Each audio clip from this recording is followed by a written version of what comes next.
licensees are fair to customers and sufficient to allow the licensees to finance their activities and to allow for reasonable earnings for efficient operation. Will these tariffs improve the quality of service provided to customers? Will the tariffs attract the desired level of investment needed to transform the sector finally? Will the tariffs be cost reflective or service reflective? Will we finally get to realize our dream of stable and reliable power supply in Nigeria with these new tariffs? Is this the panacea for Nigeria's electricity challenges? And how will the new tariffs impact businesses, the economy, and consumers? How did we even get to this point on our journey of tariffs in the first place? These and many more questions will be answered by our distinguished panelists on the webinar today. My name is Afolabi Davidson of Energy Training Center, the learning academy that focuses on bespoke capacity building initiatives for the energy and manufacturing industries. And I'll be your moderator for this webinar that is jointly hosted with Energy Markets and Rate Consultants. First, let's go over a few housekeeping rules.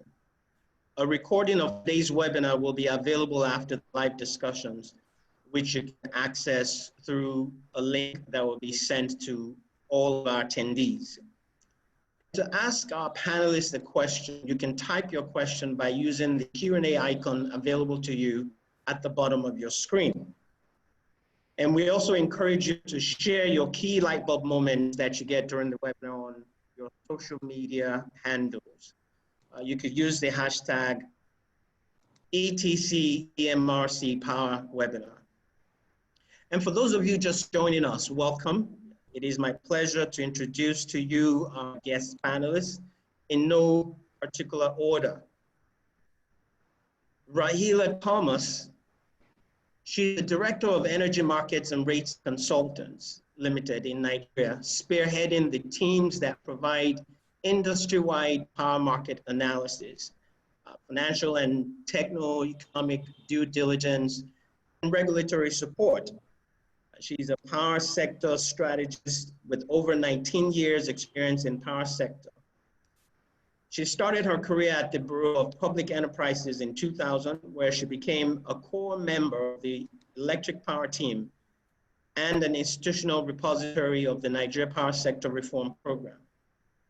She has an unrivaled knowledge of all aspects of the Nigerian electricity supply industry. And in 2007, she was appointed Technical Assistant on Energy Matters to the Minister, Deputy Chairman, National Planning, and held several advisory positions to ministers of the power sector between 2009 and 2010. In 2011, she joined the Presidential Task Force on Power as technical advisor on regulatory and transaction support. She has worked on a range of topics, including regulation, energy policy and economics, power sector issues, power project development, and electricity market risk reviews and analysis with a focus on analytical, strategic, and technical advisory work. Rahila is currently the manager or director of EMRC activities in Nigeria. Mr. George Itomi. Mr. Itomi is a distinguished transaction lawyer, regularly consulted by multinational companies and top government agencies. He has extensive experience in commercial transactions, spanning arbitration and other ADR methods. Aviation, building and construction, power, energy, and natural resources are all the other sectors that he's involved in. He has represented clients on a variety of corporate and commercial matters, has a special interest in the power sector, energy, and natural resources field.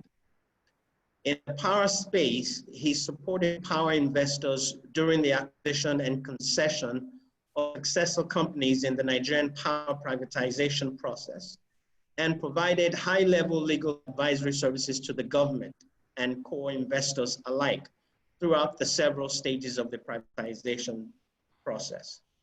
Mr. Itomi is a director on the board of Ikeja Electricity Distribution PLC, one of the top performing utilities in Nigeria, where he serves as the committee chairman of the board, Legal, Corporate Governance and Regulatory Affairs Committee. Mr. Itomi's vast knowledge of the power sector is drawn from his extensive engagements and transaction advisory on projects involving utilities, the government, regulatory agencies, and private projects. He is a regular facilitator at global business conferences and a regular guest on television news segments where he provides valuable insight and simplified understanding of strategic market developments in the sector. We also have with us, as one of our panelists, Inabong Ezekiel. Inabong is currently the acting chief commercial officer of Ikeja Electric, one of the discos within the power sector. And in this capacity, she supervises the company's customer database with respect to commercial functions and operations within the network coverage of Ikeja Electric. She's an experienced commercial and management expert with over 25 years experience working across multiple industry domains, including financial, FMCG, and recently the power sector across various markets. She has expertise in people management, customer service, product strategy, ideation, innovation, and target delivery. She also has extensive experience in the banking industry. And our last panelist today is Engineer Lawal. Engineer Lawal is a registered engineer at Koren, a member of the Nigerian Society of Engineers, a senior member of the Institute of Electrical and Electronics Engineers, a member of Association of Energy Engineers, a member of the International Association for Energy Economics, and a certified utility specialist. Engineer Lawal is currently the Chief Control and Compliance Officer of Kaduna Electric, and also acts as the technical assistant to the MD CEO. He had previously worked with the Nigerian Electricity Regulatory Commission as an engineering analyst, becoming the Employee of the Year in 2011. He studied electrical and electronics engineering, power focus at undergraduate level, and has a postgraduate degree in renewable energy and another in engineering management. And to start off the discussions today, I'd like to ask our panelists to please indulge us. Mr. Itomi, who is currently attending or is billed to attend the Senate session on this particular topic, I would like to give him the first opportunity to speak. Mr. Itomi, are you ready for us?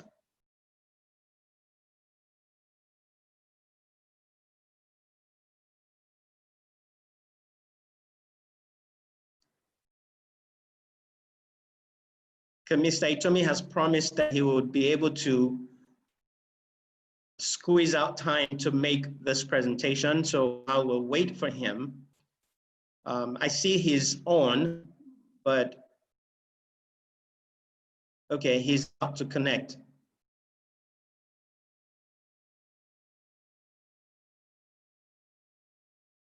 Okay, while we're waiting for him, may I ask Rahila to go ahead so that we don't take up too much time and maximize the time. Rahila, would you please go ahead and start your presentation?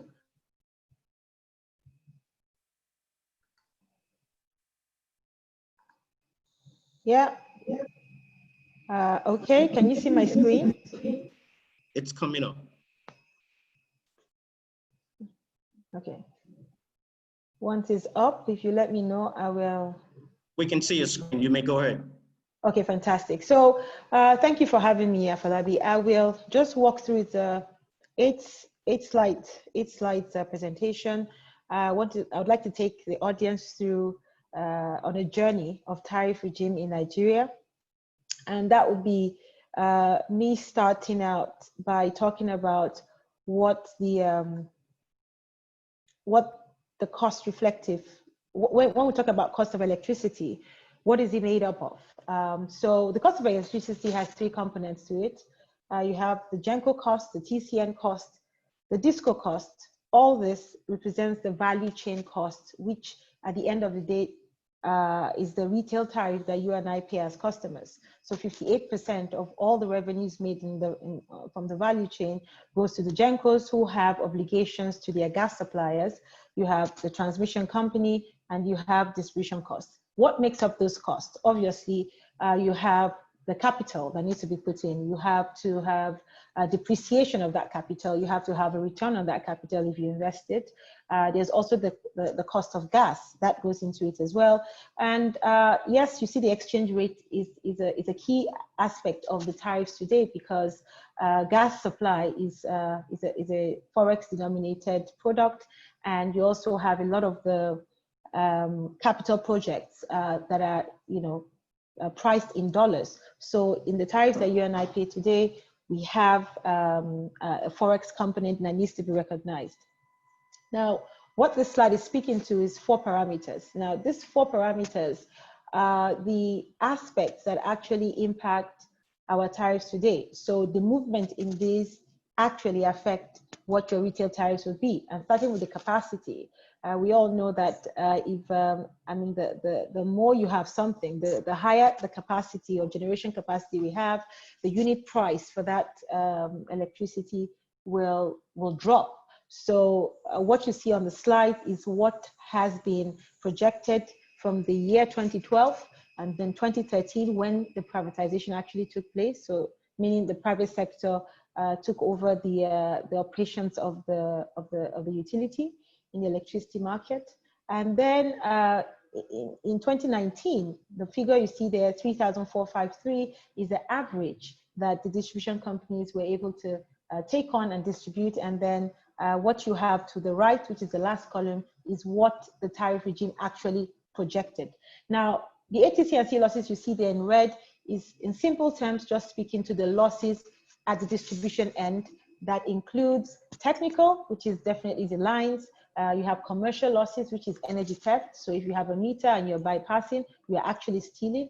And that goes into this number you're seeing here. And then you have the collection losses. Distribution companies, they bill, and not every one of us pay for the bills, is it? So all that in aggregate forms the losses at the distribution end. Forex is a key component, like I said earlier. So when Forex at CBN or in the market is at an X number, then the expectation is that your tariff will be, will be adjusted to reflect that. And then the last row that I have there is just to show you that at handover, what was the tariff? We had a tariff of 18 naira or 19 naira if you round it up, but the cost reflected tariff at the time should have been 33 naira. But we're not paying 33 naira, we're paying 19 naira. Now in 2019, what was the tariff we're paying? We paid 31 naira, again, rounding it up, but what you should have been paying is 54 naira. Now what happens to that gap? The gap here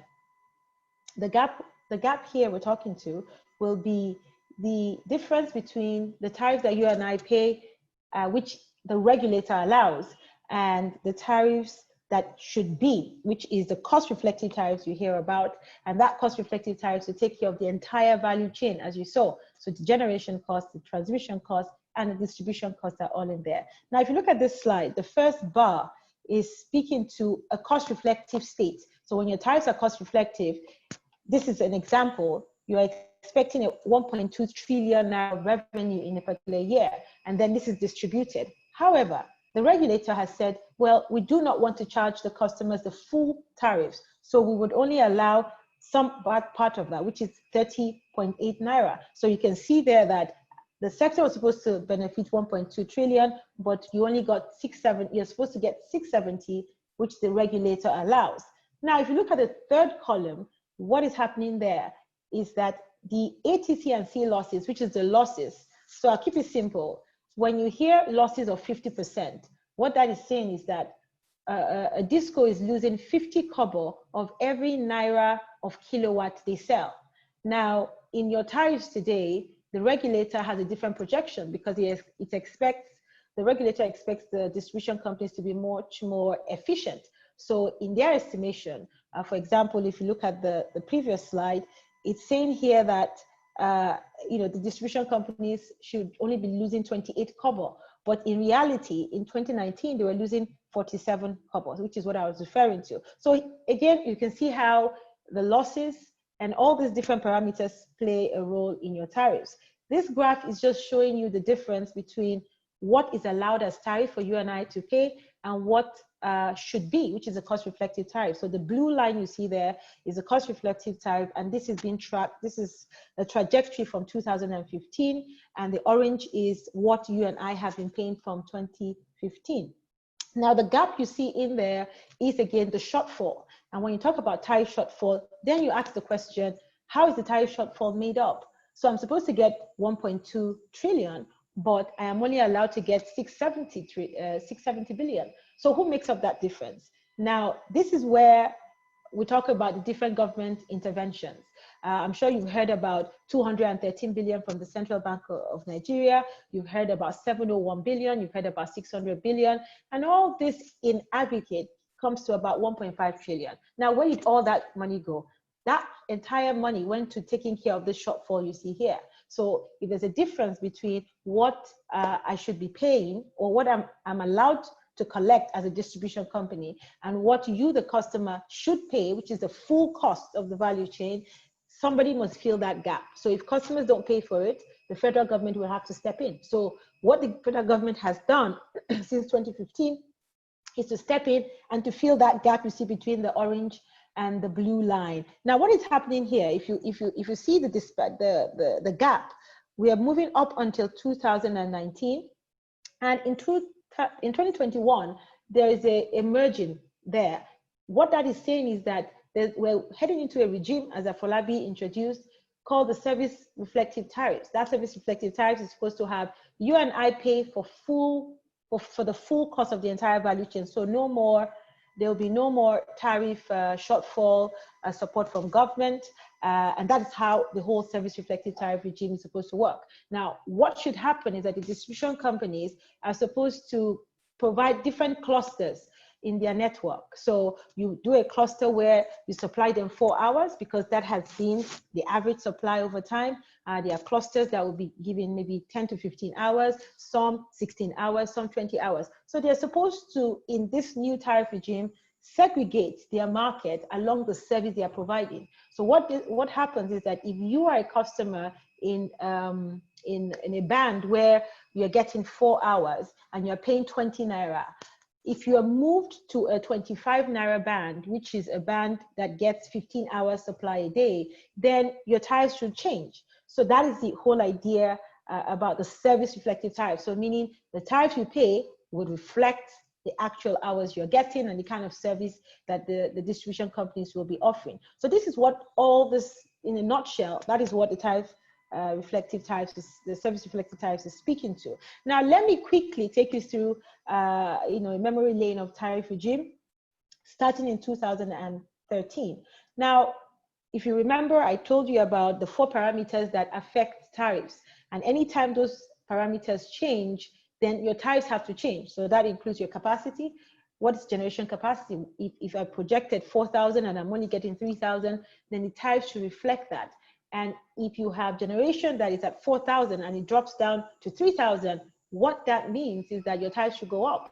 And the same thing with ATC and C losses.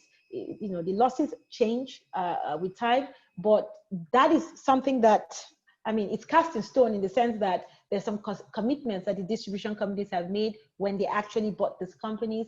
But there's a huge mismatch today between what the distribution companies have as their losses and what the regulator is projecting. So a lot of this have led to the liquidity crisis you hear of today.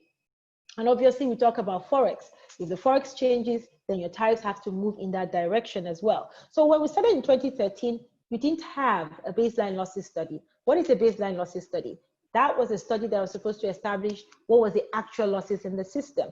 We didn't have that at privatization. You only had a number that the government advised the bidders, and they bidded on that, but they gave them a year. So in 2014, as you see, baseline studies were conducted and the losses were established. And what was the loss established? it was 50% loss. So what that meant is that in 2014, in 2013, when the new owners took up the company, what the projection they made was a 28 kobo loss per naira of kilowatt sold.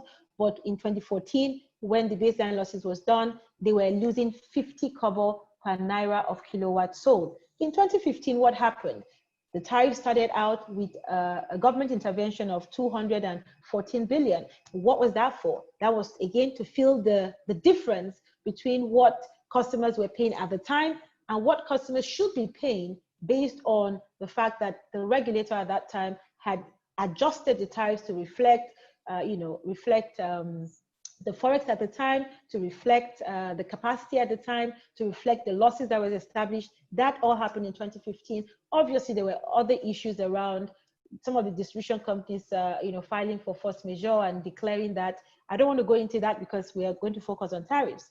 Then in 2016, obviously, there should have been a minor tariff review. So what a minor review does, which is every 6 months, is that it ensures that your tariffs are in line with the economic indices. That's inflation, that is the forex, and of course, again, I'm harping on capacity. But in 2016, that didn't happen. And if you all recall, in 2016, there was a devaluation in our currency, but the tariffs were not adjusted to reflect the economic indices.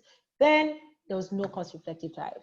Then this went on in 2017. In 2017 as well, we did not have a tariff review, so we were still paying the same tariffs. The distribution companies were operating on a tariff that had 198 naira to $1, but they were operating on a 306 to $1. So, I mean, just do the mathematics. It's very simple. You can't operate in that way. It's hard for you to seek finance if there's a lot of mismatch in your commercial arrangements. In 2018, again, there was a tariff freeze. There was no tariff, there was no cost reflective tariff. But what happened was that government now decided that instead of tariffs going up, we will put in more money. So the government provided 701 billion to support tariffs. So because there was a tariff shortfall between what we were paying and what you should be paying. So federal government said we will inject 701 billion, and that's what happened in 2018. In 2019, you had the same issue. Last year, again, there was a tariff shortfall because the government decided that you and I should not be paying cost reflective tariffs. We should only pay the allowed tariffs by the regulator. They again approved 600 billion. That again went into solving or trying to address the shortfall that you and I were not allowed to pay, and government took up that responsibility. And in 2020, this year, the federal government is saying, and you all know what's happening. COVID-19 has happened. Our oil, the oil crisis in terms of the prices that have dipped. Our budgets, that had to be, adjusted to reflect the drop in oil prices. So there's that thinking that we cannot continue to subsidize the tariff for the sector. However, what should happen is that the distribution companies should be able to allocate tariffs or charge tariffs that reflect service that they deliver, hence the service reflective tariff. So today, or from next month, the understanding or what we expect is that you and I will be paying according to the hours of supply we get, according to the service we're getting. And the expectation is that everybody in the lower band, so if you're in 4 hours or 10 hours or 15 hours, the ultimate goal is to get everybody to the golden band, which is the 20 to 24 hours of supply. So so I will leave you there. So that's what has happened from 2013 to date.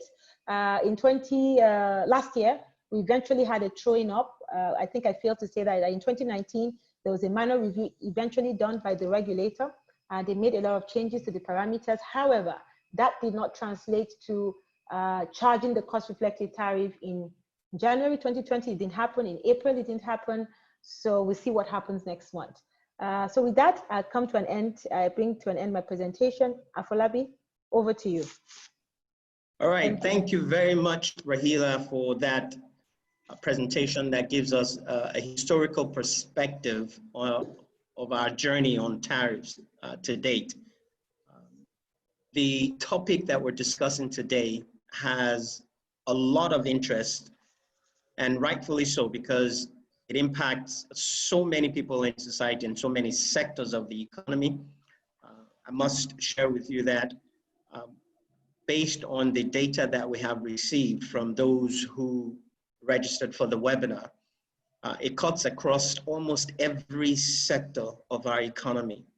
And the interest also goes beyond Nigeria. We have present on the webinar today people from Andorra, Botswana, Canada, Egypt, India, Indonesia, Jamaica, Kenya, Niger, South Africa, United Kingdom, US, and Western Sahara. We welcome all of you to this webinar, and we hope you will learn from our experiences.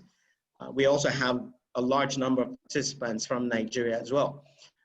Before Mr. Itomi comes up, we're still trying to get him. He is currently with the Senate in Abuja, attending a hearing on this particular matter, and he has promised that he would be with us as soon as he's able to free himself. In the meantime, we will do a poll, our very first poll, and would like to ask a question. I hope my colleague who's working with me in the background is ready for the poll. Our first question, the poll is, do you think today's cost of electricity is reflective? Simple yes or no answer. And would like to ask our participants to please quickly take that poll while my colleague calculates the results, and we'll share the results shortly. I hope the presentation by Rahila would have given us some insight into the correct answer, if I can say that, to that question. Do you think today's cost of electricity is reflective? David, how are we doing in terms of responses? Do we have enough people respond yet? Yes, we've gone above 50%. Okay, I think that's good enough. Let's share the results.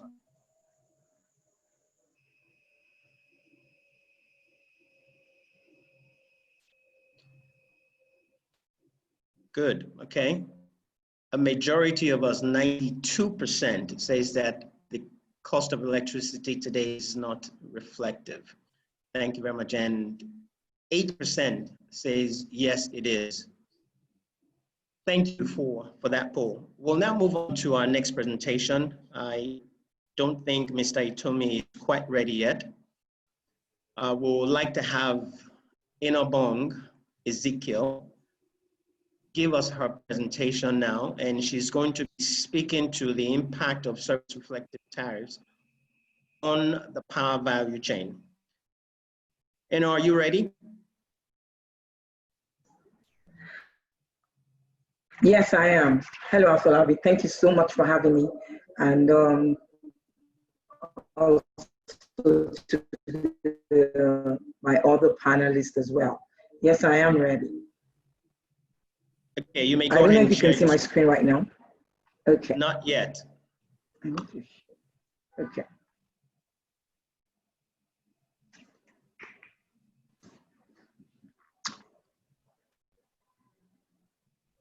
All right. So I'm sharing my screen now.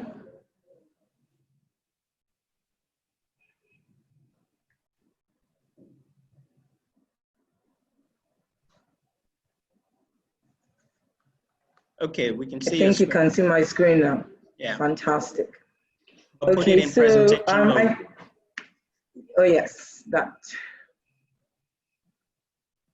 It's in presentation mode. Can you see it now? You can go ahead. We're seeing the screen. Okay. All right. Fantastic. I think Rahila has done an amazing job, opening up this and letting us understand very clearly what has happened so far in the sector, in the industry, and why the discourse today is about the service reflective tariff. So I'm just going to run through this. This is what the content of my presentation will look like.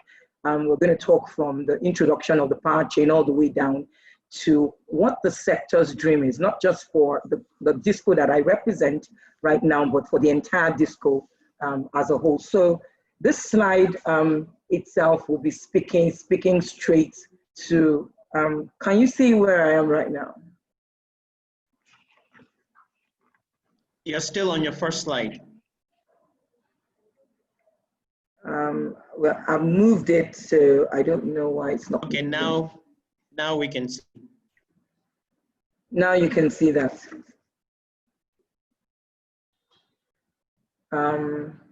Okay. It's good now, right? Yes. Okay, fantastic. Fantastic. Okay, so this slide is takes us through the journey of what the power value chain really is like. So the responsibility of the DISCOs, the distribution companies, is that we act as intermediaries for the entire value chain sector. So we are the broker, like you would say, between the customer and the entire value chain sector. So it's our responsibility to collect the monies from the consumers, the end users, and then go ahead and do the remittances to the entire value chain sector. So that's really what our responsibility is as a DISCO. So if you see where I've highlighted, so the flow of money from customer back to the GENCO just simply means that we'll be able to ensure that monies that are collected from these end users, which I have already referred to, we pay our obligations, and when whatever is left, which is our own percentage, we use that to be able to offset what is our own cost as well. So that's just what this entire slide actually speaks to. So the performance improvement plan, which Rahila had already made reference to, which the DISCOs, which is actually the responsibility of the DISCOs, was meant for us to engage our customers in preparation for this service reflective tariff, where we can begin to put our customers in the various bands, which Rahila had already spoken about. So that's exactly what it is that we're doing. So I'm just going to move quickly because Rahila did quite a good job in laying that foundation. So this slide speaks to some of the things that my previous panelists spoke about. Now, if you look at this slide, when she was talking about what was the expected cost reflective tariff. So let's take 2015, for instance. In 2015, the cost reflective tariff, the average tariff was supposed to be at 37 naira. But in reality, what we actually got at the end of the day, the tariff at the end of the day was 25 naira. If you come to 2017 again, for instance, the tariff expected for that year was 47 naira. But what we actually got was 30 naira. Come again to 2019, 59 naira. But what we actually were able to collect or allowed was 30 naira. So over the years, you would see that the rate of recovery has been reducing from 74% to another 65% to another 52%. So what this means really is that over the years, one of the major challenges of the DISCOs has always been the cost reflective tariff. If we are able to have a proper cost reflective tariff in place, we're able to collect what it is the investment that we put straight into the DISCOs are able to charge for the energy that they actually buy, which is equal or higher than the value that they bought it. Then the DISCOs, will be able to do quite a number of issues. One of the other things I want to show here is also what the shortfall in this tariff on being unable to collect this tariff is. Take this, in 2015, like I mentioned, this was a shortfall in tariff, 165 billion. You come to 2017, 322 billion. You come to 2019, 574 billion. So obviously, you can see the kind of losses that DISCOs have had to endure, over this period of time. So This obviously has also includes exchange rate valuation, the spike in inflation rates, the recession that has also happened. So over the years, the average ATC and C in the business has continued to dwindle over time. So I'll just go to the next slide. I hope we are seeing the slides easy as I move them. Okay, so this slide talks about the impact of the funding. Now, the ATC and C, as you will see, so this is an industry-wide projection here. So the ATC and C has been dwindling, has not exactly dropped as much as we expected it to over the last 3 years. So when it was at 54.7%, and in just like 3 years, we've only been able to bring this down to about 44.6%. Now, one of these reasons is the fact that from the very beginning, the baseline, and Rahila also alluded to that, the baseline ATC and C, which the discos, were expecting to have been given that opportunity to, did not have that effect. So we were actually, given almost like saying a target that was not favorable to the disco. So this obviously had a major effect on the business, because we're not able to raise funds, we were not able to reduce the impact of the losses that we had gathered over the years. Just come with me to this box down here. If you see the revenue build by the discos over the last 12 months, which is about 695 billion. And what this with the discos, all the entire discos have been able to collect over this period of time is just about 473 billion.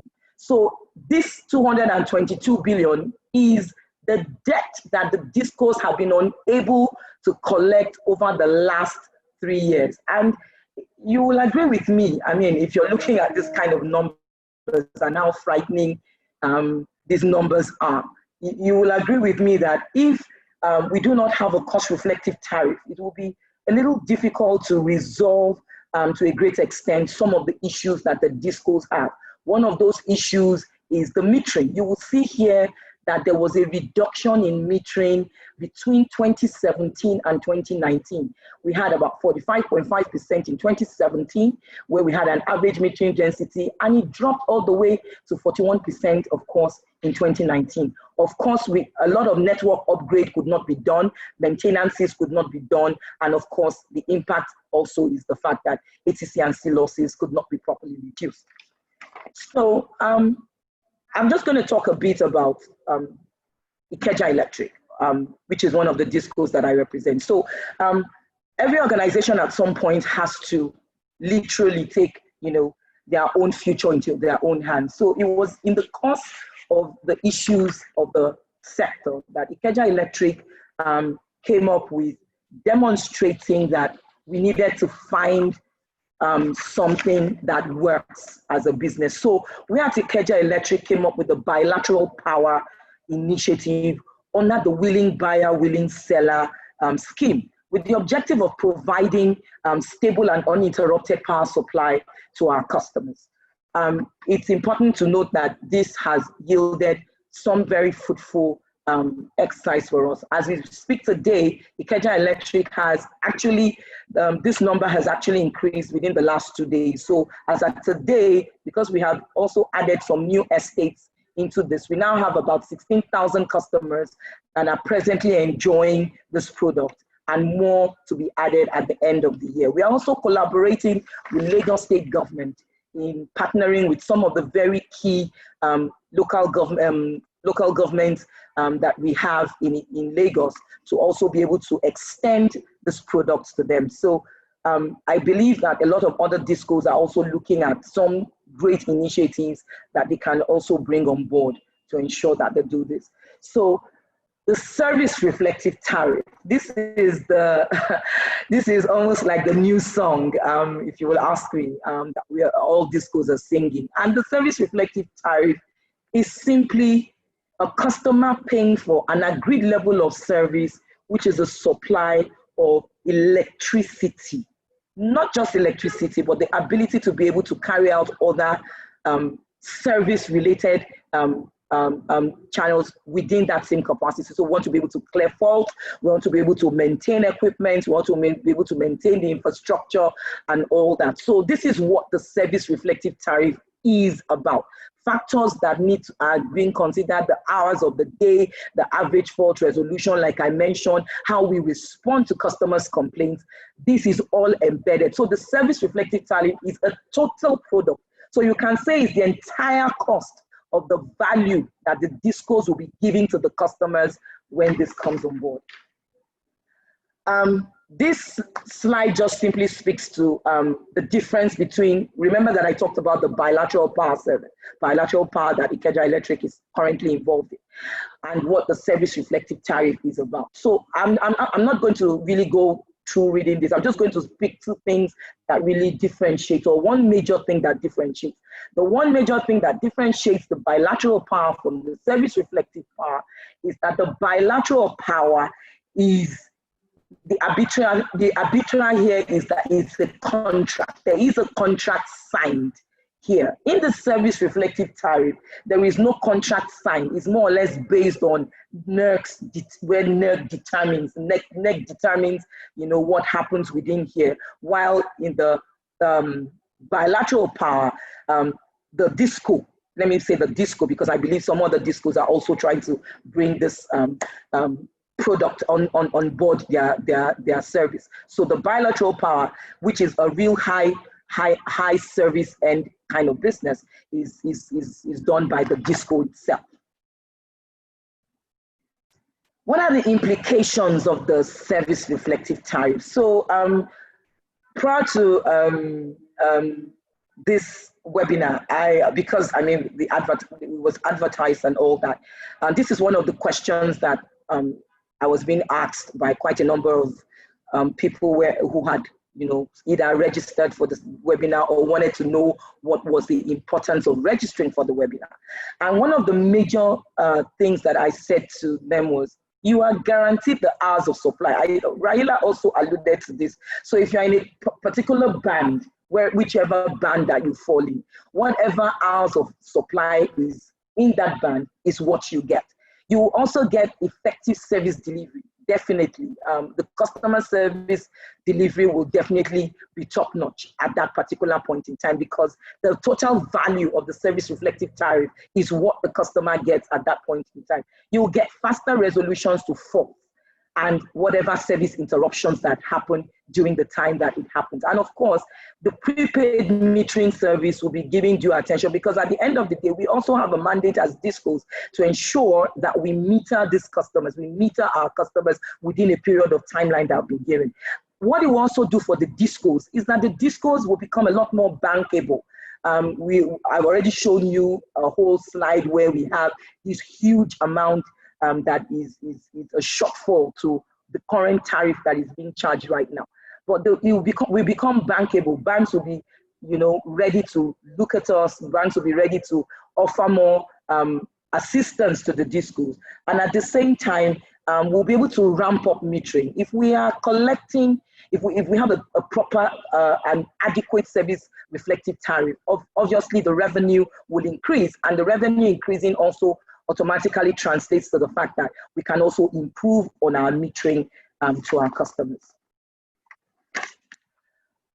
This whole exercise does not but come with its challenge. One of the challenges, and it's important that this is reiterated, and I think Rahila did a good job when she took her time to explain this as well. The ETC and C baseline has always been an issue for the DISCOs. It never from start reflected the reality of what our business entails. So the DISCOs requested for the performance improvement plan, which I mean the DISCOs are currently submitting to the regulators. They need to use our baseline ETC and C losses to enable us to be able to resolve quite a number of the issues that we currently have in this sector. A lot of these issues, which I've already spoken about in previous slides, which has to do with metering, ensuring that network upgrade is done and all, is very, very key. And I believe that we are gradually getting to that point where we will hopefully come out of the whole exercise between the DISCOs and the regulators with something that is a lot more calibrated to suit the losses that we have had over time, and give us a new forward way into the future for this. For us as Ikeja Electric, and to a great extent to the DISCOs in total, what do we envision as what we want to see the power sector be? I'm very concerned in this whole points that I have put here. On 4, I will pick 4. Why am I picking 4? Because these are one of the 4 that a lot of the community, the public will relate with. One is the uninterrupted good quality power supply. Why good quality power supply? I mean 24 hours supply. Nigeria should, at this point, should have been at that point where we are now talking about that number of hours of uninterrupted power supply. So with the service reflective tariff and with the kind of value that we want to bring on board with the customers, should this be, when we come on board with this, we want to see this good quality uninterrupted power supply, and of course, giving the supply as it relates to the bands. The other thing we want to see is the data savvy organizations. I think COVID has taught us quite a lot of things in this last couple of months, that if you are not technologically driven and to ensure that you're still able to reach your customers and still able to give service on that level, then there really would be an issue. In Ikeja Electric, we have a mantra that says customer first, technology now. So we want to see that where we can set tools to communicate front and back, with our customers at every point in time. So we want to have a data that is clean, that we know what at every point in time, the established number of customers that we have at every point in time in our network. And we believe that with the service reflective tariff, this will also help us. We also want to deploy advanced technology like the SCADA. So like I said, this is being done remotely for now, but we want to see this move and be advanced at a much higher state. We also want to be best you have to wrap up. Yes, we also want to be best in class safety practices and results. Ikeja Electric recently bagged the ISO 4001 to 2018, and we also have the quality management system ISO 9001 2015. Safety is very key for us in this business, and we want to ensure that as a DISCO and with all other DISCOs, that we continue to maintain class safety practices and results. So like Walt Disney would say, all our dreams can come true if we have the courage to pursue them. Thank you so much, Afolabi. And thank you, Eno, as well. Thank you for that presentation on the impact of service reflective tariffs. I have some good news for us. Mr. Itomi has finally been able to join us. We would like to welcome him now. Mr. Itomi, could you please go ahead and present? He's going to be talking about the impact of service reflective tariffs on the Nigerian business environment, to the opportunities that will be created for investment. Thank you very much, Mr. Itomi. You have the floor now. Thank you. Good afternoon. My apologies. First, I had difficulties connecting with you. First of all, taking a flight to Abuja because the Senate Committee on Power wants to hear from us regarding the very topic we are discussing now. So I'm not going to take too much of your time. I know between Rahila and Enobong, by the way, I'm here with your boss. So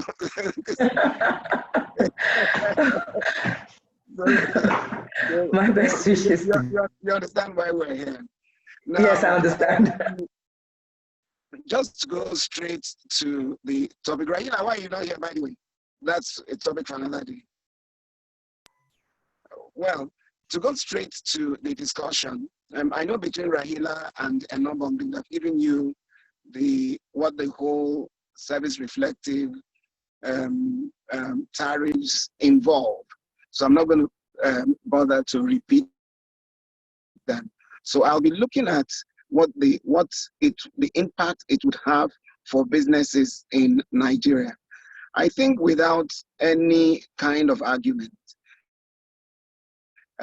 electricity holds the key to the diversification of the Nigerian economy.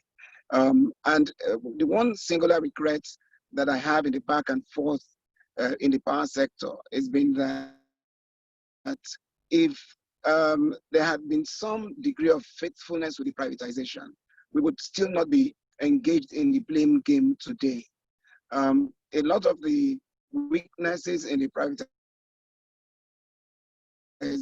would have shown up within the first 2 years and would have spent 5 years on a trajectory that would ensure that you have continuous investment in the sector. Because the money we need to get out of the power quagmire is not in this country. Because we are talking about hundreds of millions, billions of dollars if we need to get the power equation as we're looking at. The Sustainable Development Goals say that for you to have meaningful growth, there should actually be like 1,000 megawatts to a population of 1 million. In South Africa, with a population of 59 million, they have about 45,000 megawatts. In Nigeria, with a population of 205,000 megawatts. So it just gives you an idea of the scale of development that can come if we get steady electricity. Now, the pundits will tell you for each megawatts you add to the economy, our GDP goes up by 1 percentage point. So you can imagine, and I'm really talking about good quality electricity, not what we have now, the epileptic supply. This is partially what the service reflective tariff is supposed to cure. But if you follow that sort of trajectory, it means that if we hit 7, then 9, you'll be having a commercial. So it only stands to reason that it will bring back all your industries, all your MSMEs, everybody that depends on power back to life. Everybody will crank back into life. And once you have the economy roaring, then the beehive of activities will, one, let's look at the effect on unemployment. We now have COVID that has disrupted global economic balance. But many pundits will tell you that one of the industries that will survive this shock is the power industry, pretty much the way the data industry will survive. Power will survive. In fact, it will become even more needed. Many of us are now working from home. Many of us are now more dependent on one kind of electrical gadget or the other. So unemployment, then let's look at, it is argued that about 40% of industries today most industries today spend about 40% on alternative supply of power, be it diesel, be it whatever, and then I'm not talking about the capital cost of the generation. So, and all these costs are some in form or the other passed on. We are getting goods and services far more expensive than we ought to. So with steady power, you would find that there would be savings on running costs for many companies. And then what about reliable statistics? But I know many people who have on account of noise pollution or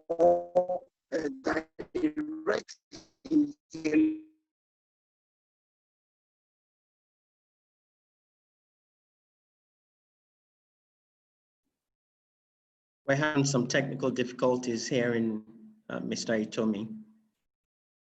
I hope he's still there.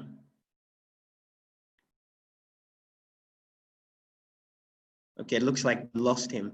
We lost the connection to Mr. Itomi. Okay. All right.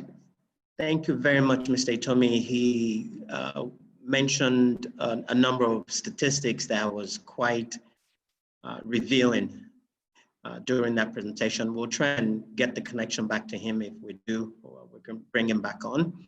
But we'll move ahead and have Engineer Lawal present to us the impact of service reflective tariffs on the Nigerian customer and general economic benefits.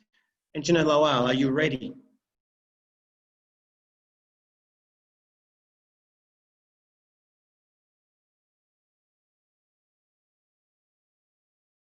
Can you go ahead and share your screen, Engineer Lawal?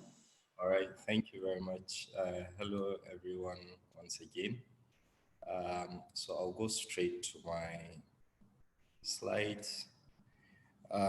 Right, so I'm basically going to update the presentation based on the service reflective tariffs as we have.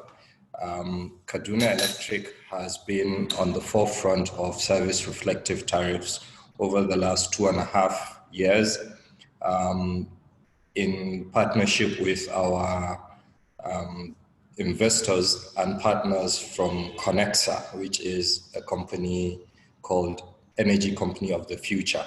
So we have been working on what service reflective tariffs mean for our customers. And we realized that in order for us to go out of the quagmire of the tariffs, as my good friend Rahila has explained very succinctly, it's important for us to be able to recover our costs while also graduating recoveries of our tariffs. So I will make a small introduction of our company. Kaduna Electric is known as the Kaduna Electricity Distribution Company, which covers the 4 states of Sokoto, Zamfara, Kebbi, and Kaduna states. We operate in the northwest of Nigeria. We're one of the 18 successor companies of the then NEPA, which was decentralized into the PACN. Unlike the other 10 discos, we took over in December 2014 after the privatization program. We cover about 150,000 square kilometers over these 4 states. Just for comparison's sakes, the whole of Lagos state is somewhere around 3,600 square kilometers. We have a total of about 500,000 customers from an estimated 2 million households within the states, and that tells you a lot about the difference between our consumers and our customers. Statutorily, we are supposed to get 8% of the total generation every day of the nation, which is an average of about 3,000 megawatt, 300 megawatt on an average. And we operate with about 11 transmission in feeds across these 4 states of ours. Now, basically, my colleague from Ikeja has basically talked about what service reflective tariff means. But for emphasis, I mean, I would try to highlight that tariffs that are set based on service delivery to customers is basically what service reflective tariff means, and they hinged on correct voltage profile, agreed hours of service, and predictable energy to be supplied to these particular service areas. And I believe she has talked about these issues in detail, especially from the Magodo pilots that they've run and now rolled out to over 13,000 customers. So the effect is to ensure that You don't just provide the energy, but you provide it with predictable timing, that is the durations, and then the voltage profile and the outages are also minimized and ensure that they go within the strict provision of the distribution code. So what have been the problems of tariff? I guess Rahila has also talked about this. So basically on their impact to the economy and to the customer. Now, obviously when you have low tariffs, it affects the supply to industries. It gives you an inefficient and costly self-generation. Most of our major industries are running on self-generation. Almost everybody in this nation has some sort of self-generation. I pass my neighbor some solar, PV, inverters, and of course, lost economic value, be it from what the nation spends in trying to cover shortfalls for tariffs, what it spends in terms of lost economic activities, commercial values, and a lot of other related items. So what are this impact of the lost opportunity in decreased electricity supply? Now, for every 1% increase in electricity supply in Nigeria, the economy is, for each increase, the economy is expected to grow by 3.94%. So if you take the 4,000 megawatts that we averagely produce, so if you go by just 4 megawatts, the economy would grow by almost 4%. So it has huge impact. And as Mr. Etomi has stated, this sector was continuous throughout the COVID period. We believe that no matter what happens, electricity is critical to national development and national security, and therefore everything should be done to ensure that it grows. It just doesn't exist, but it grows. Inversely, what we have seen from studies is 1% increase in real GDP leads to about 0.34% in electricity supply and consumption. Now, what happens when we have been using the same 3,500, 4,000 megawatt over the last 5 years? That means self-generation and augmented supply has to come in, be it solar, be it diesel generators and the rest. And of course, totally we lose about $25 billion yearly due to irregular electricity supply. This is huge, and this does not take into effect indirect payments that government does and other lost opportunities in the market. Now, what of the cost of the inefficient tariff regime? So currently, the generation companies have over ₦1 trillion unpaid invoices to the discos.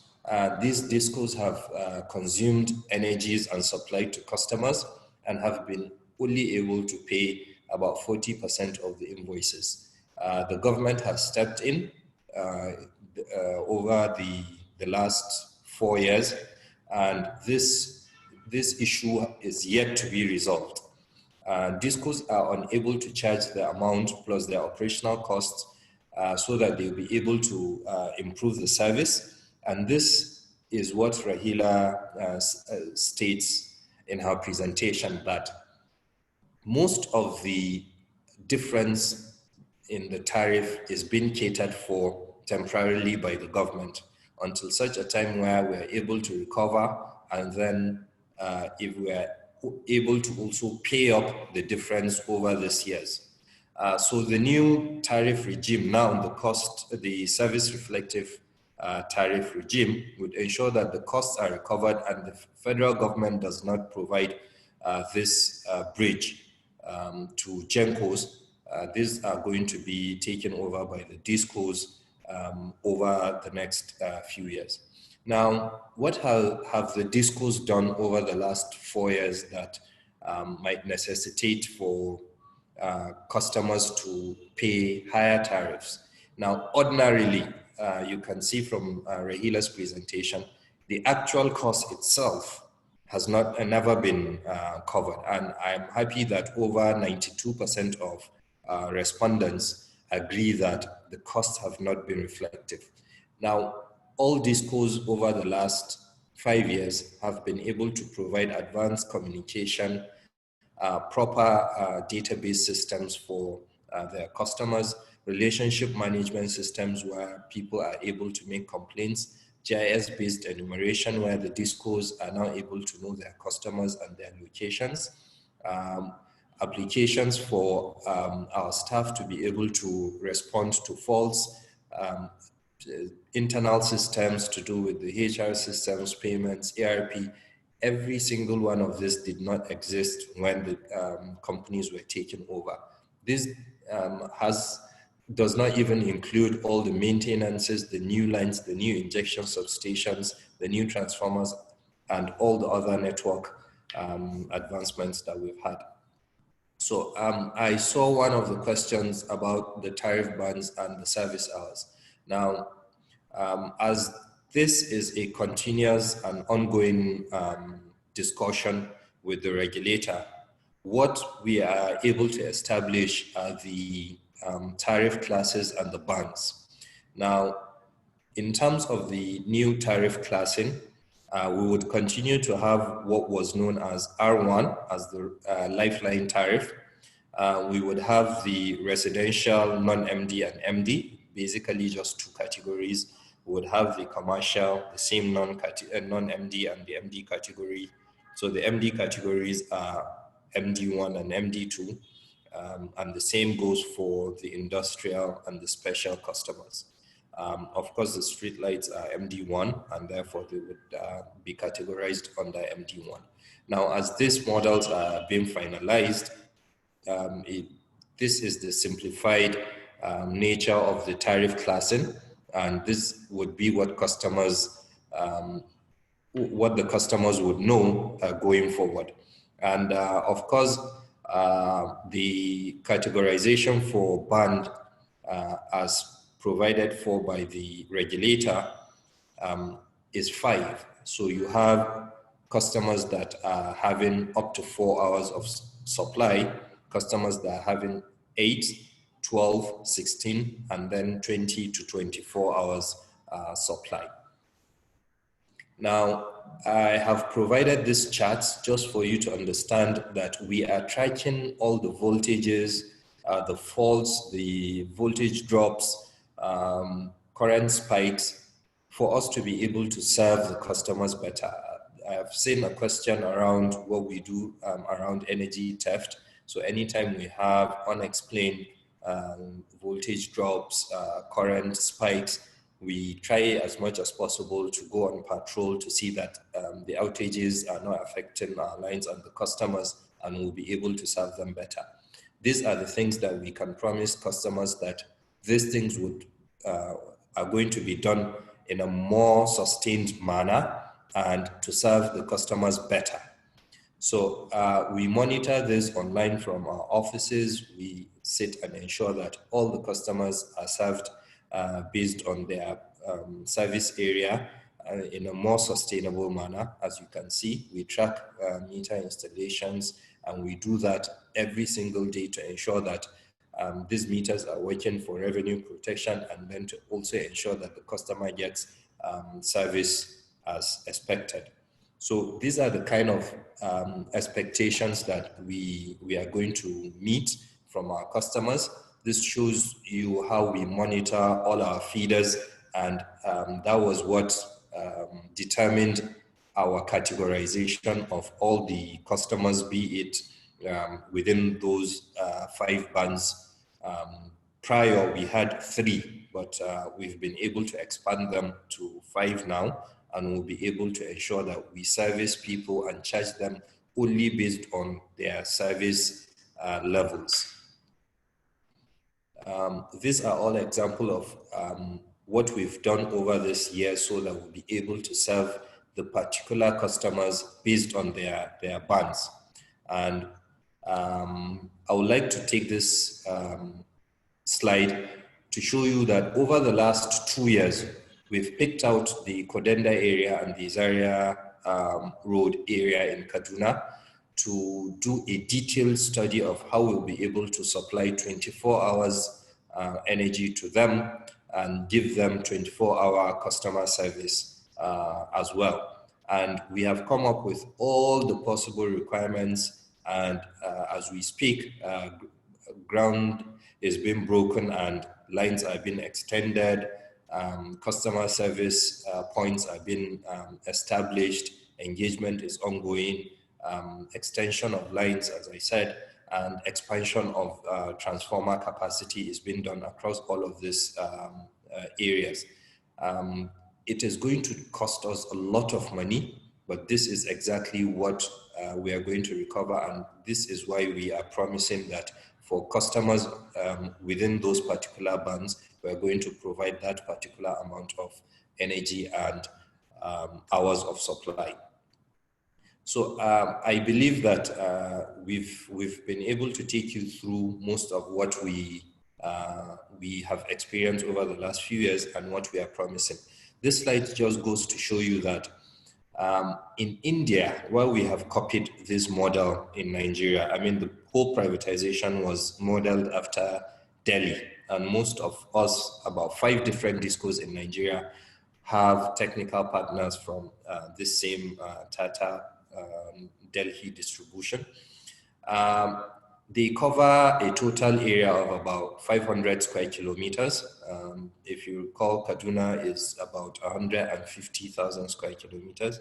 That's about 300 times that particular area in north of Delhi.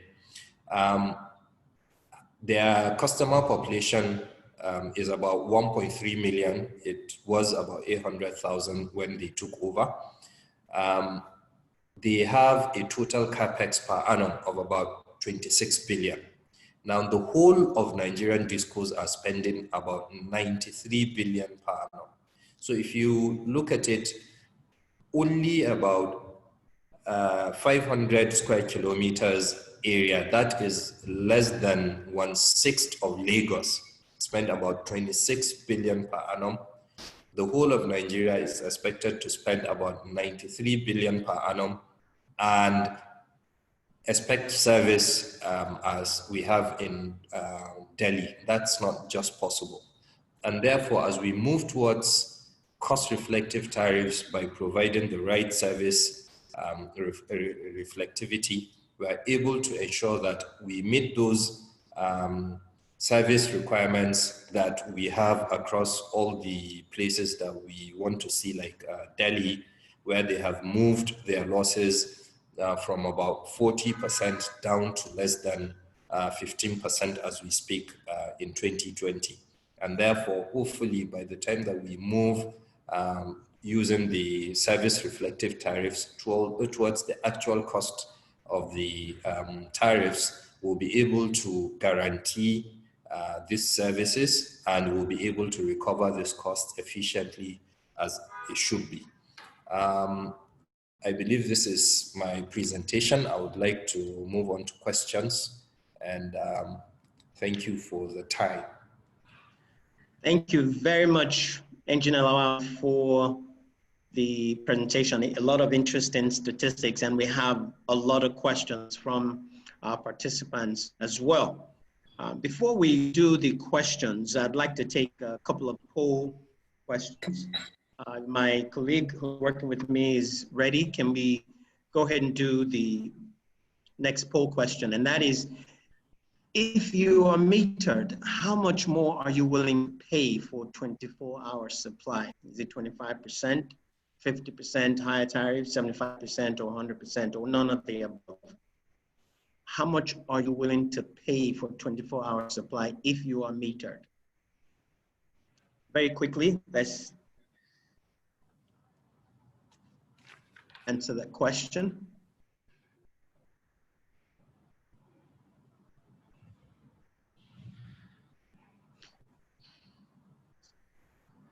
David, how are we doing?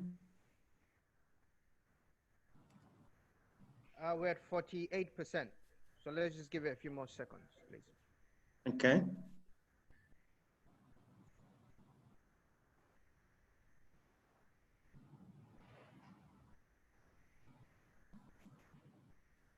So when we get to 50%, you can cut off the poll so we can get our responses. Interesting. Okay, 38% says they're willing to pay 100% more. And 23% said they would be willing to pay 50% more, and 22% of you says you'd be willing to pay 25% more, while 9% said 75%, and only 8% says none of the above. I'm wondering if that 8% is the same 8% who do not think that today's, who think that today's tariffs are cost reflective. Thank you very much. Let's do the next poll real quick.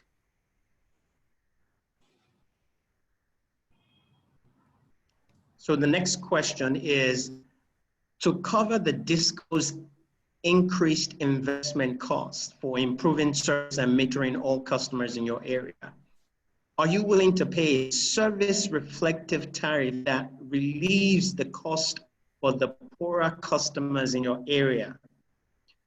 So the options are yes, no, partly.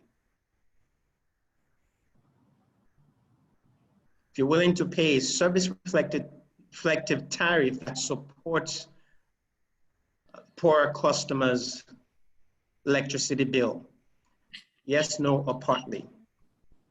Very quickly.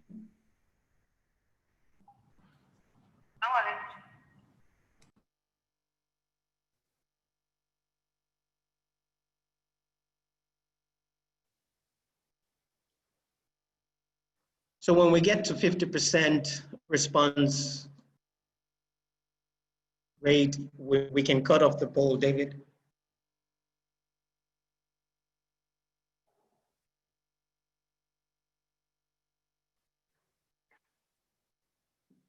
Interesting. Okay, a majority of us will say partly. That's 36%. And then actually, majority will say yes, that's 38%. And then partly 36%. It's only 25% that says no. So most of us, most of the respondents rather, would be willing to relieve cost of electricity for the poor. Only 25% says no. Thank you very much for those responses. We'll now go to our question and answer session. We have a lot of questions already, and we will attempt to answer as many of them as possible. For the questions that we're not able to answer, we will post the answers through the web platform and through the cloud with the link that we're sending to our attendees. So the first question here is from Wisdom Mengwa, and it says, what is the cause of consistent increase in bills for customers on estimated billing, even when there is depreciation in electricity supply? I'd like to address that to Engineer Lawal, please.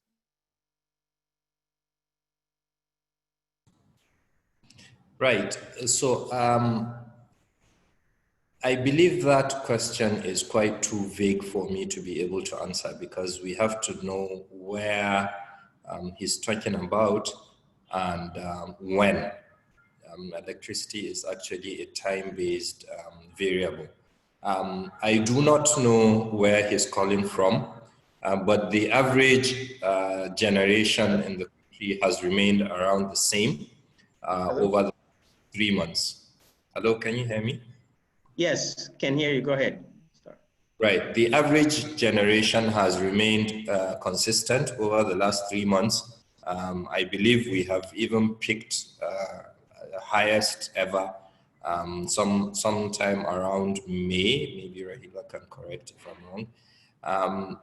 Now, there are local problems, obviously, and as an engineer, I find it amazing that over the last 2 months, almost all discos would encounter their highest level of equipment failure due to the amount of energy that they have been dispatching. A lot of transformers will be failing, a lot of lines would cut, and these are natural implications of underinvestment in the sector due to, all the factors that Rahila and my colleague Enobong has described in their presentations. Obviously, with increased energy, you would have more faults, and you'll be able to, you will not be able to recover your revenues, and therefore nobody would want to have more faults as we have in the system. Maybe Rahila might want to say a thing or two on this. I guess the question around why is it that the bill for estimated billing is higher than what you have. I'm trying to rehash the question. It's in the method in which estimated billing is done. So if I keep it very simple, so in a network, you have 100 megawatts supplied. Now you have metered customers and you have unmetered customers.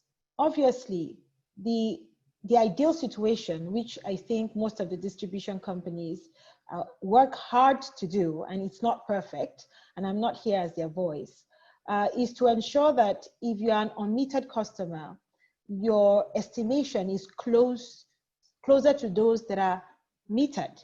Now, if you have 100 megawatts going into a particular network, what usually would happen is that the distribution company will back out the metered quantities from that pool. Whatever is left there is now shared amongst the unmetered customers in a manner that should reflect what their consumption or the kind of load that they have in their houses. Now, what would typically happen is if you're a metered customer and you are stealing energy, and by stealing, what that means is that you are bypassing. So a lot of customers they have come across in the network would, in a house, remove 5 ACs out of the meter. Now that is stealing, you are stealing. But what you're doing by that is that you are making your neighbor who may not have a meter pay for that energy stolen. So it does happen that someone that is on an estimated billing would have a higher bill than its peer in a house where it is metered. A lot of this is also around energy, energy theft. A lot of this will be addressed with smart metering, but smart metering doesn't come cheap. It's very expensive. And so all this, ties into tariffs and trying to establish that balance, which I believe if the service reflective tariffs are put in place, we'll try to address. Okay, thank you, Rahila. We have a lot of questions around metering and estimated billing, but I want to take this other question first, and this is addressed to Eno. And it says, what is the status of the MDA payments? Have the DISCOs been putting the burden of MDA payments on the residential customers around them, leading to excessive tariffs for some customers?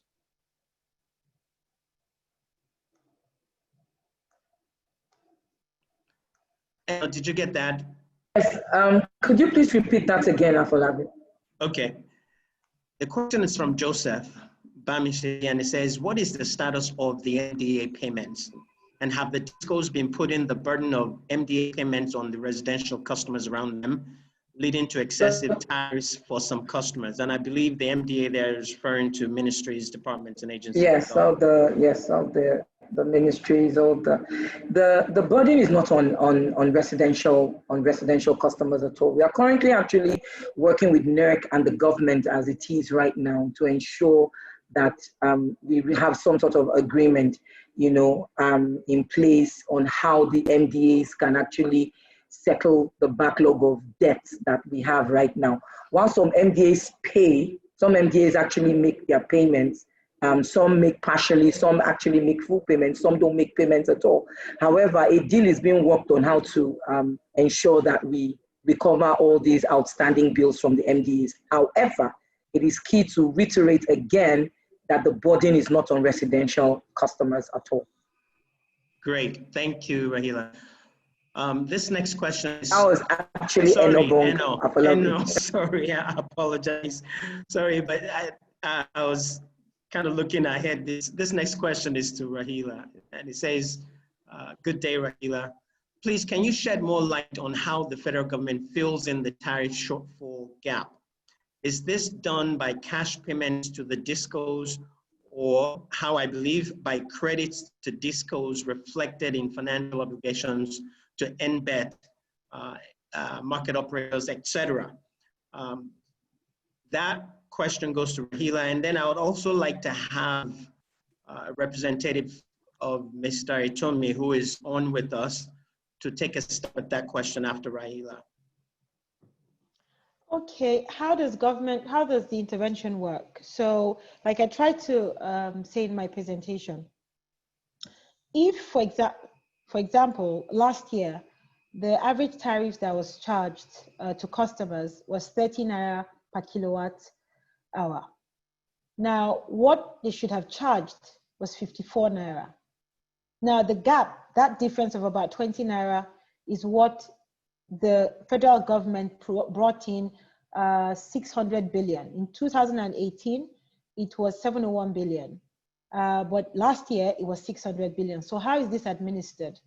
Now, typically, what should happen is that that money should be paid to the distribution companies, because typically when you have contracts in place, money should follow contracts. That's how it's done. So typically, or ideally, the federal government should have given that money cash paid to the distribution companies, and then the distribution companies will now pay the generators, pay TCN. Like I said, the value chain making up GENCOs and TCN and DISCOs, they will have taken that money and paid upstream. And then the GENCOs will now have cash to be able to pay their fuel suppliers that provide gas to their generating plants.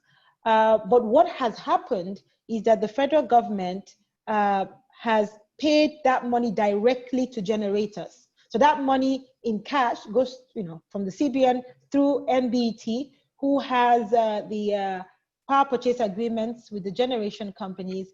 They take that money from government and they pay up the generation companies without that going through the books of the distribution companies. Now, the effect of that on the distribution end is that in their books, they are carrying a liability that they are still owing for that portion of the tariffs that government has not allowed to pass through to you and I to pay. So what should happen is that when it went through the DISCO end and they paid, the DISCO can easily clear that from their books that they have paid up, but it's a subsidy. So government, more or less, they don't call it subsidy, but that is what it is. They are subsidizing the customer consumption in the sector. So that consumption being subsidized should be cleared from the books of the distribution companies to allow their balance sheet to be good enough to access the required capital. So that's how it has been applied.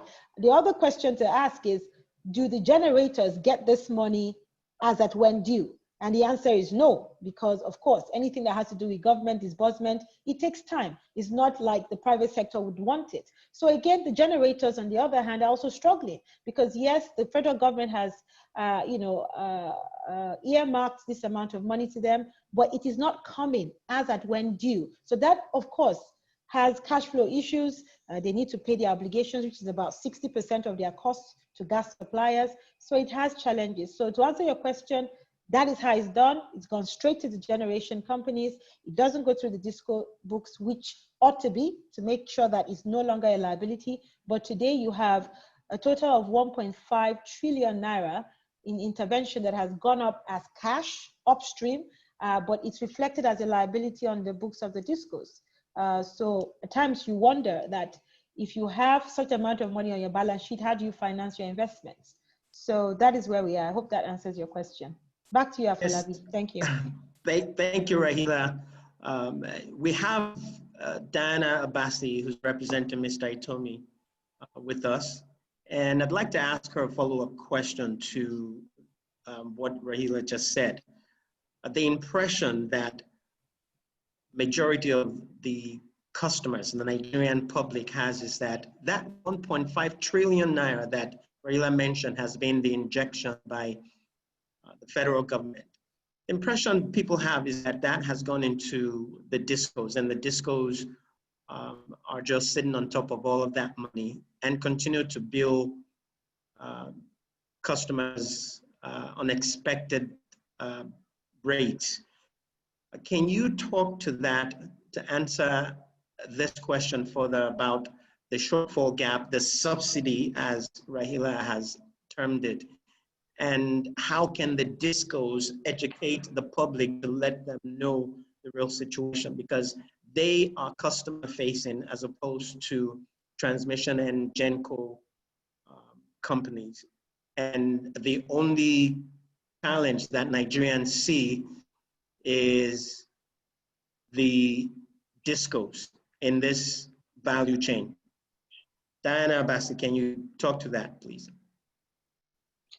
All right, thank you, Afolabi. And I think Rahila's answer,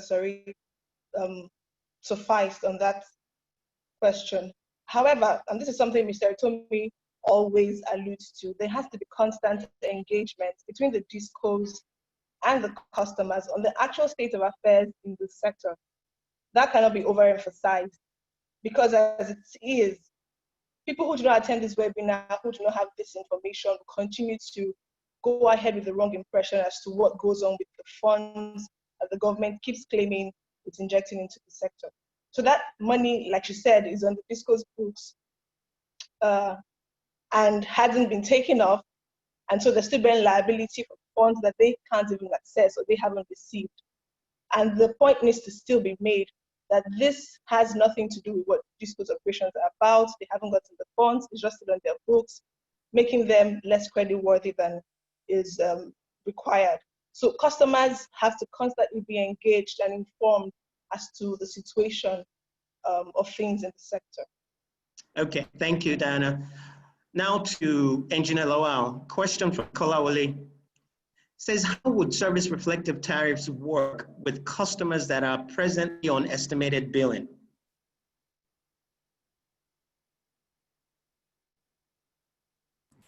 Right. So these are some of the conversations that are being had with the NERC.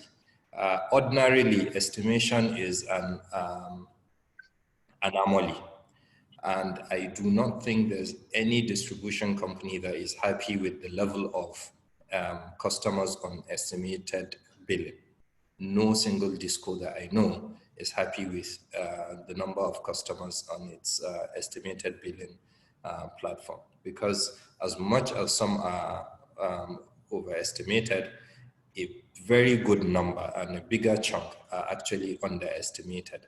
And as Rahila said earlier, a lot of customers that are stealing energy are impacting the actual estimates of consumers that are on estimated billing.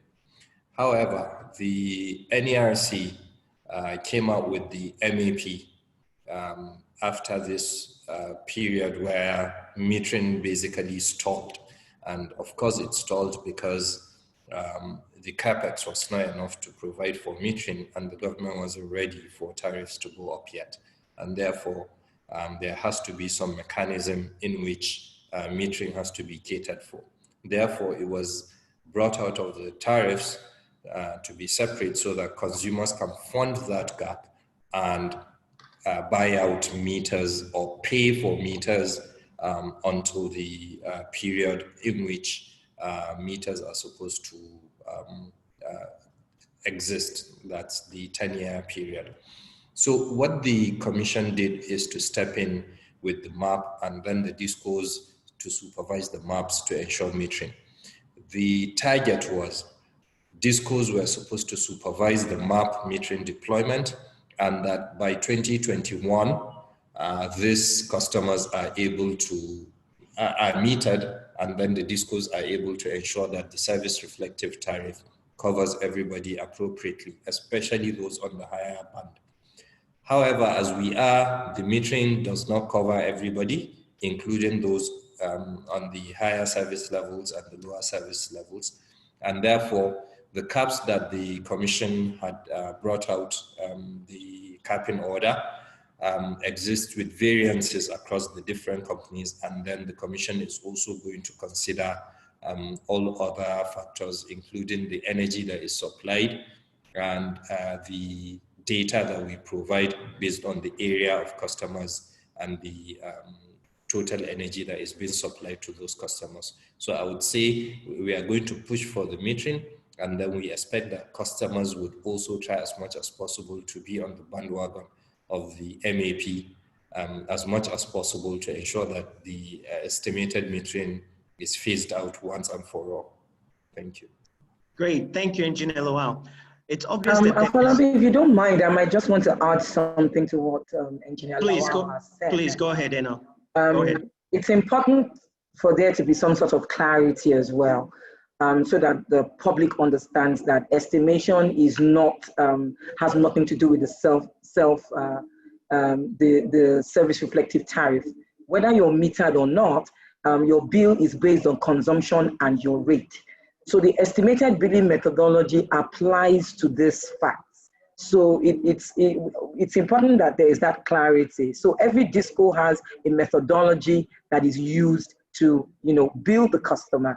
So whether you're metered or not, that methodology comes into play, so that, it's clear. So whether there's a service reflective tariff or not, whether you're metered or not, is based on consumption and rate. It's important that we have that kind of clarity. Okay, can we also say that that methodology is also governed by NERC rules? Is that correct, Eno? Precisely, yes, precisely. So NERC has certain rules and policies that has been given to the DISCO. So with metered customers and to bill an unmetered customers, you cannot go above a certain percentage based on what the consumption of the metered customer within that network is. Maybe you're using a distribution transformer or the feeder, as the case may be. So it's based on consumption and rate. But there is that policy from NERC, which is followed to the letter by the DISCOs, that you can't bill more than a certain amount. So almost all the DISCOs have in place, that methodology, and that is what is being used. Okay, thank you very much. It is quite obvious there is a big knowledge gap in with the customers regarding tariffs, estimated billing, metering, and also maybe agreements on how power is purchased. My colleague just flashed on the screen for everyone the trainings that are upcoming, which is jointly offered by EMRC and ETC on tariffs and understanding procurement of power. There's the understanding MITO and the tariff setting process. So for more information, I'd like to ask all of our attendees who may need to get more understanding on that to please call or visit our website to find out more information about those trainings. Our next question is from Adiola Agbola, and it says, why should consumers pay for transmission or connection loss when such losses indicate inefficiency on the part of the DISCOs? I believe that's referring to the ATC and C losses. Raila, do you want to take a stab at that? And then Eno can follow up on that. Okay, so I can appreciate that question because whoever is asking is not fully aware of how the tariffs are designed. Like I started out in my presentation, there are a lot of components that go into tariff design. And apart from the cost component for GENCOs, transmission and distribution, there's also a provision for the aggregate technical, commercial, and collection losses. Now, what that is saying is that when the private sector operated companies took over, there's recognition that there were high levels of losses in the system. Now, they need to make that provision so that it allows the new owners, the people, the private sector that have taken over this company, it allows them time to make the necessary investments to actually bring down those losses over time. And the time given from the time it was privatized was about 5 years. And there's a lot of stories why we are not there yet. But the point here is that in our tariffs today, there is provision that there's a level of loss they would allow that you and I as customers must pay for, that would enable the distribution companies and the transmission companies to make the required investments to bring down those losses such that you and I would no longer need to pay for them. So yes, you will be wondering that why is that, but that is how the tariffs are designed, because the whole idea of transferring the public companies to private hands was for them to make these companies run more efficiently. And by running more efficiently is to say that the commercial losses that is met with, which is energy theft, will be reduced over time, because if you meter and they are smart meters, then what that means is that you would know when somebody is bypassing.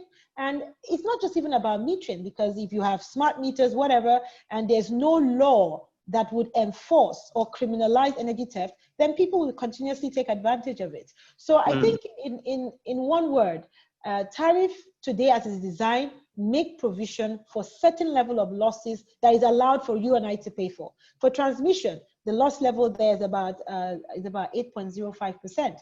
And that also is the recognition that there's investments that need to go into reinforcing lines, reinforcing substations and stuff like that, so that when generators inject 1,000 megawatts, then at least you get 99.5% of that power down to discos and down to you and I as customers. So that's really the simple explanation, that we have a tariff today that has provision for us to pay for certain level of losses.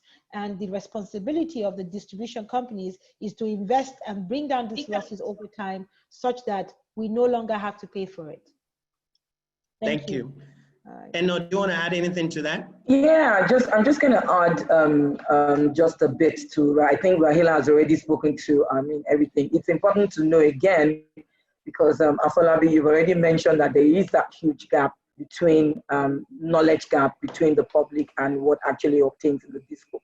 So first of all, it's important to note that we are not passing these losses onto the customers. The tariff already takes into account these losses already. What is important to note is that the customer doesn't pay for any of this, whether it's a distribution or the transmission losses. There is an allowable transmission loss, which is already stated on the MITO. So that loss in itself makes the disco not bill 100% of the energy that it already gives out. So our billing target is usually about 90% of the energy. And that is what I was referring to during my presentation when I was talking about the ETC and C baseline losses that we as a disco have, have already taken over the time. So that ETC and C in itself must be reflective of what is out there and not just a theoretical thing. We must actually, be able to project to see that, all these losses have been taken into cognizance in putting that together. So I think Rahila captured quite a bit of that. Great, thank you.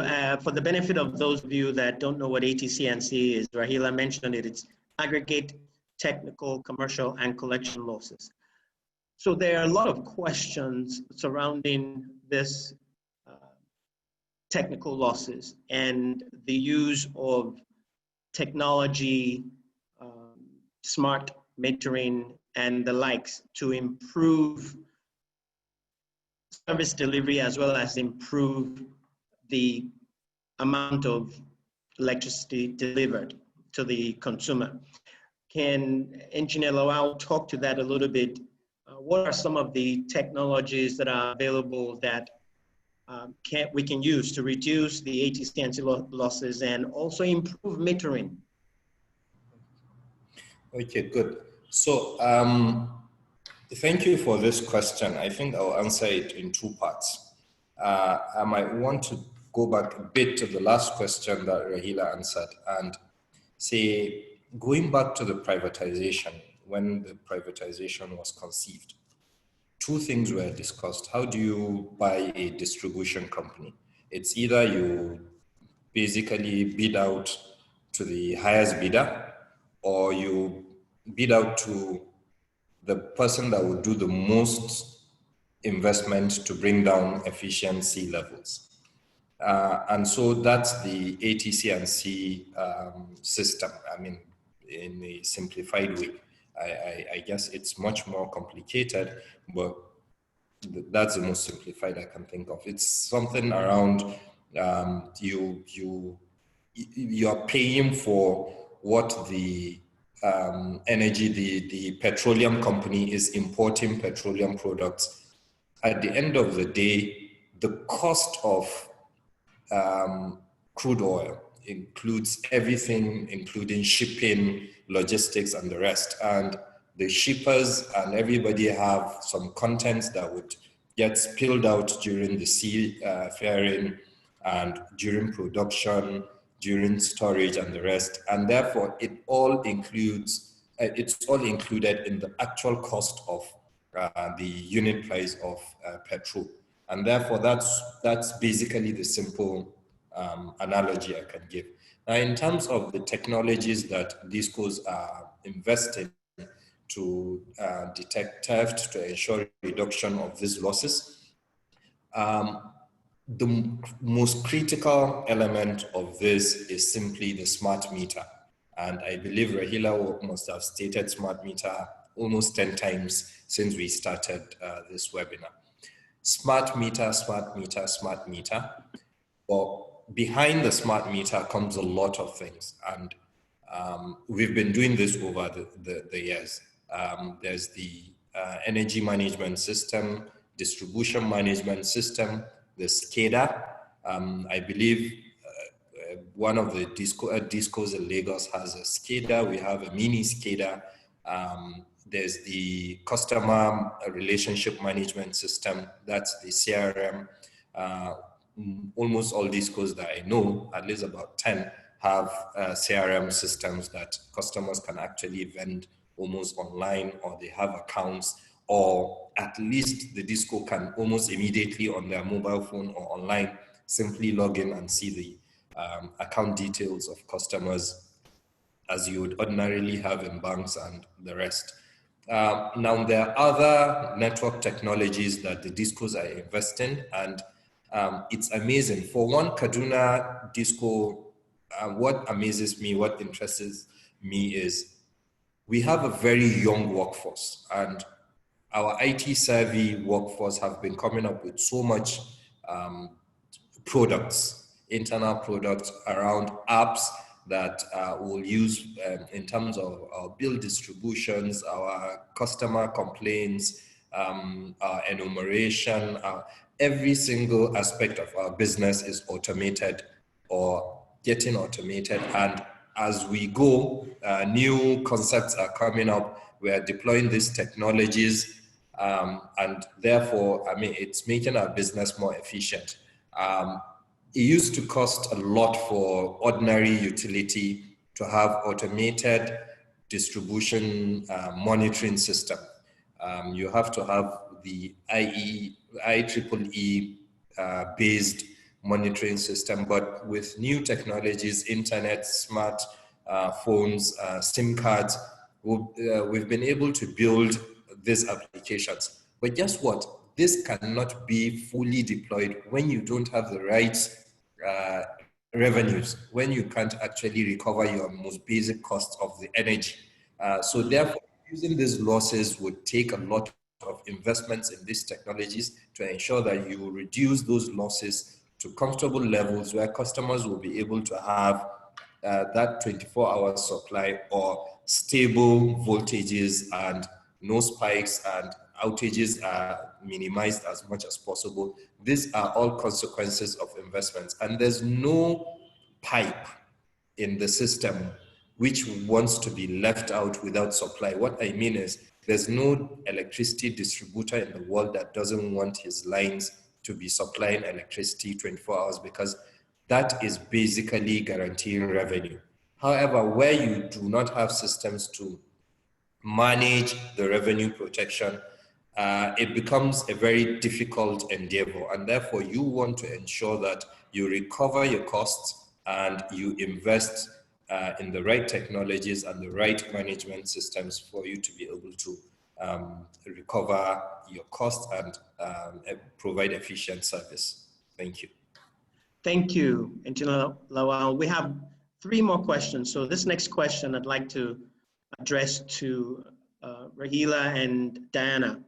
And that question is, how feasible is service reflective tariffs in a country like Nigeria with the huge unmetered consumers? Rahila first and then Diana. Okay, well, let me put it this way. You are put in different bands, which is linked to service. And that service is not just in hours of supply, but also includes ensuring that the DISCO provides transformers, meters, they meter your homes and the different injection points that power will be coming through. It also includes a service that provides predictability on the kind of supply you get.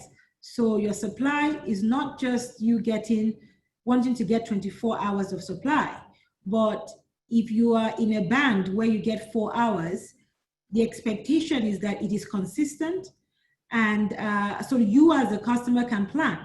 So if you know that all you get from the grid is 4 hours, then you can better plan your diesel or petrol or whatever that you need as an alternative power to support it. Now, if you are in a band of 4 hours, for example, and 40% of you are not metered, the expectation, therefore, is that the distribution company will meter you. Now, there's this wrong perception that the distribution companies do not want to meter customers. Now, customers are the cash cow for a utility business around the entire world.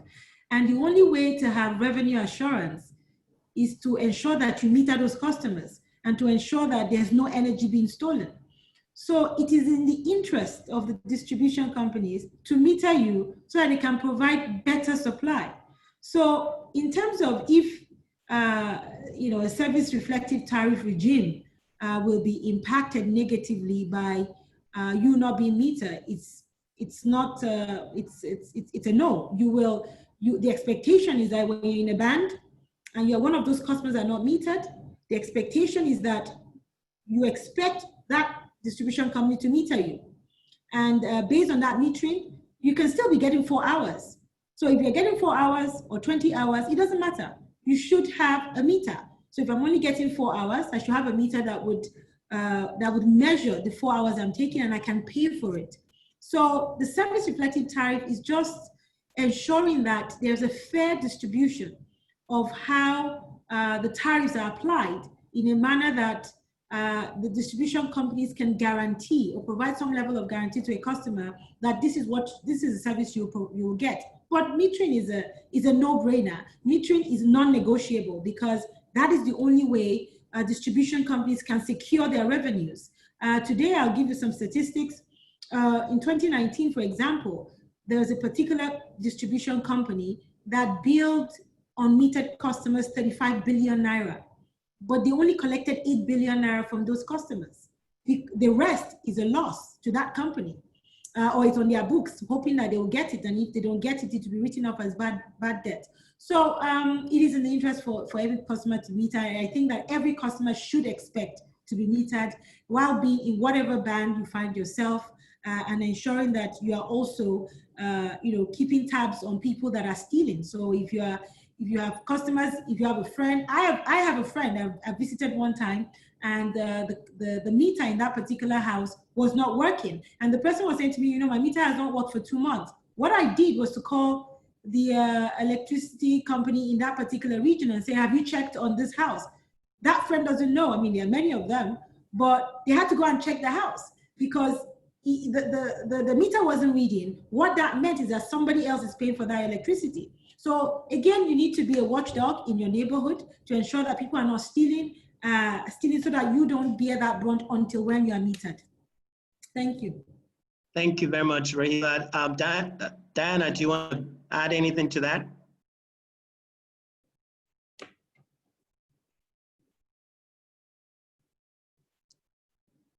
Okay, do we still have Diana on? She's dropped. Okay, maybe she's not. So last question for what is the challenge with the MAP initiative, which was put in place to provide meters? What are the challenges and why are consumers not being metered now? Challenge. I would not call it challenge per se. Yeah, there have been some challenges, especially in the last couple of months. It became a lot clearer from the time that, you know, the MAP project has gone. One of the challenges is the fixed price. You know, there's been fixed prices, customs raising taxes, logistics due to COVID, regulators not available to test some of the meters that, you know, they had. These have been some of the challenges that the MAPs have had in the last couple of months, precisely from some time. I hope you can still hear me, Afolabi. Yes, I can. Okay, all right. I kind of lost connection at some point. It took time. There was before the whole process started. It took a lot of time before they could fix the price of meters. And I'm sure we are all aware that very recently, as at the 1st of June, there is a new price that the NERC, also announced. So there's been those issues. So most of the MAPs need to. There's been funding issues as well. There's been quite a bit of funding issues. Most of the MAPs need to get financiers to fund the metering as well. So these are quite a number of the challenges that the MAPs have had. And every disco with the MAPs, despite all this, you know, for Ikeja Electric, for instance, despite all this, we've still been able to meter at least 120,000 customers so far. And we still intend to, raise the bar. However, some of these challenges are being addressed both at the disco levels and of course with the NERC as well. So we expect that in the next couple of weeks, we should see a change in this happening, especially with the new price that's been announced, which is supposed to reflect the current realities. I mentioned that during my my presentation that, you have all these exchange rate fluctuations and all. So we believe for a better finance package for, you know, for all metering to ramp up in the next couple of months. Thank you. Over to you, Afolabi. Thank you. I'll give Engineer Lawal the last word on that same question regarding metering. Engineer Lawal, we can't hear you. Sorry, I was muted. So okay. Thank you very much, Afolabi. I believe our single biggest, most important issue in the sector is metering, and we just have to get it right. The issues around MAP was quite disappointing because what we had previously was people with monies are going to come and take over metering. There's going to be, meters within the next 1 year, 2 years, and discos should back off. And unfortunately, we've supported every single endeavor around MAP, but it hasn't really crystallized. We would continue to push for more. We have been asking for more MAP from the regulator, and they have graciously approved some. We are on the process for some. They have also increased the prices. We are happy that the MAPs wouldn't have that excuse. We are also happy that the regulator is pushing with the customs or something still to be able to manage the customs duty and to also manage the congestion around the port. We heard that a lot of meters are stuck at the seaports. Therefore, we would want to do everything possible. We're also aware that a lot of people have been coming with interest that they want to float local assembly companies. Companies have been supporting them. DISCOs have been supporting meter manufacturers across various states. Because, I mean, we need metering. There's always going to be market for meters for the next 10 years. It's going to be a virgin market. And then going further, there's going to be replacements. Right now, we have about 40,000 obsolete meters. Those first batch of PPM meters, they are obsolete. They were manufactured late 90s or early 00s. They were installed around 2003 and 4, and they've been in existence and they've worn out. So, but you can't really go and remove them and place somebody on estimation. You really have to replace it.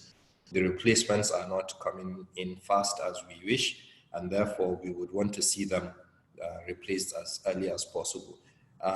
Technology is also going to phase out most of the PPMs. We are looking at meters that are neither PPM nor prepaid. I mean, those smart meters are basically dual meters. You can put them on prepaid, which is basically to have you have a wallet kind of prepayment system, or they are postpaid and they read automatically and they disconnect you off when your wallet runs dry. Therefore, we would support all these technologies from the smart meter manufacturers, importers, maps, and therefore we hope that the metering would be closed as soon as possible, and the service reflective tariffs would ensure that this is done in a phased manner. At least you'll be able to prioritize based on the band type, and customers would also know that based on their band categorization, this thing is coming to them according to the timeline that the DISCO has provided or the regulator has directed. So I believe that we are getting there. Thank you. Okay. Thank you very much, Engineer Lowell. We have so many more questions. Unfortunately, our time is far spent. We don't have enough time to deal with all of the issues. As I said earlier, all questions that are not answered, we'll try and group them together relating to the same issue and provide answers through the link that will be sent to all attendees to this webinar. I want to thank all of our panelists for their time and knowledge sharing, and I also thank our audience for participating in this webinar. I'd like to ask my colleague David to please put up on the screen the list of training opportunities that are available to those, for the benefit of those who have joined this webinar. Kindly visit our websites at www.etc.ng and www.energy-mrc.com for more information about the upcoming trainings. You can also watch out for more information by following the ETC social media handles on Twitter, Instagram, and YouTube, and that's at ETC_connect, and on LinkedIn, that is ETC-NG. EMRC is also available on LinkedIn. And finally, please fill out the feedback forms that you'll be getting through your emails and send back to us. Would like to get some additional information from you to continue to provide insights and knowledge for some of these very, very important issues. Thank you once again and have a pleasant evening. Goodbye. Thank you, Afolabi, for having us as a panelist.